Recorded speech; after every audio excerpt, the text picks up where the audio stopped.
Okay, so here is how to do big division problems using the area model. So the area model relies on fourth grade's prior knowledge of how to solve for area. So area, if I have a square and I'm trying to find the area of it, and I know that this side length is 4 units, we'll say 4 feet, and this side is also 4 feet, I multiply 4 times 4 to get 16. So I know how to solve for area, and we're gonna rely on that to find division, to find the answer to division.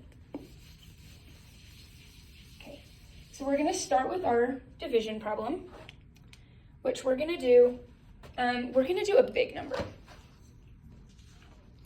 So we're gonna do 1,230 divided by 7. So with 1,230 divided by 7, we're going to start by drawing a long box like this. And then we're going to write a 7 right here. Our first step is to find a big number that we know how to multiply 7 by that will fit into 1,230. So we like to do this using multiples of 10s.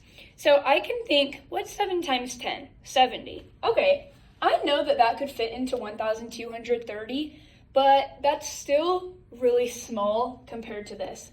So maybe I'll think, what is 7 times 100? 7 times 100 is a much more manageable number because it's a lot closer to 1,230. So I'm going to multiply 7 times 100. So this goes back to our knowledge of area because multiplying the height times the length basically is how we're looking at this. So 7 times 100 is 700. Now we're going to subtract 1,230 minus 700. If we do this, 10,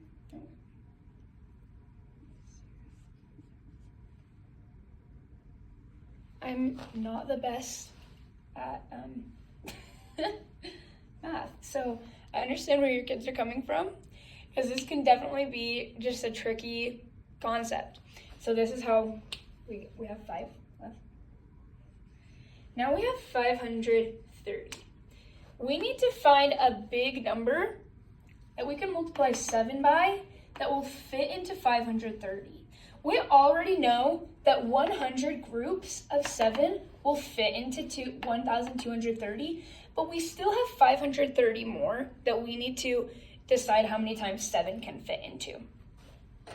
So now that we have done this first step, we're going to draw a line to show separation between this group and the next group that we're going to multiply by. Hi guys, good morning. Okay, I'm trying to make a little video, so I'm going to keep explaining this. Okay. So we're going to think about a big number that we can multiply 7 by that fits into 530. So we can think, what is 7 times 5? 35. So 350. That's pretty close. What's 7 times 4? 7 times 4 is, I guess we need to go up.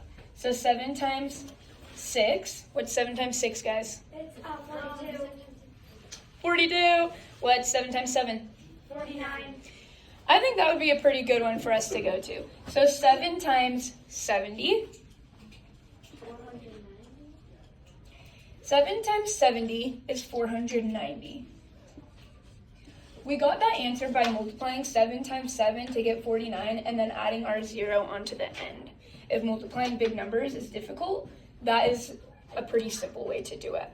So we still need to find what we just did, 1,230 minus 700 to get 530. So we're going to do 530 now minus this total. Hi, Jake. I'm making a video. So this gives us a leftover of 40. We need to find now a big number we can multiply 7 by that fits into 40 without going over. So we know 7 times 5 is 35. So that would be a good number for us to multiply by.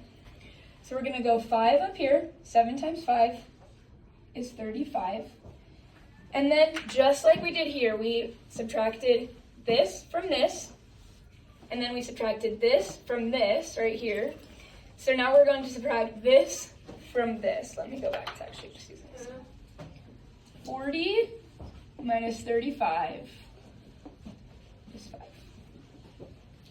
Okay, so now our last step is to recognize, well, we have 2 more steps. Recognize that this is going to be our remainder because 7 can't fit into 5. And add these partial quotients that we have up top. So we're going to stack these numbers. 100 plus 70 plus 5 to get 175. And then we bring our remainder up. And we write remainder 5. So 175, remainder 5 is our total answer. I know that video is a little scattered. I hope that made sense to you.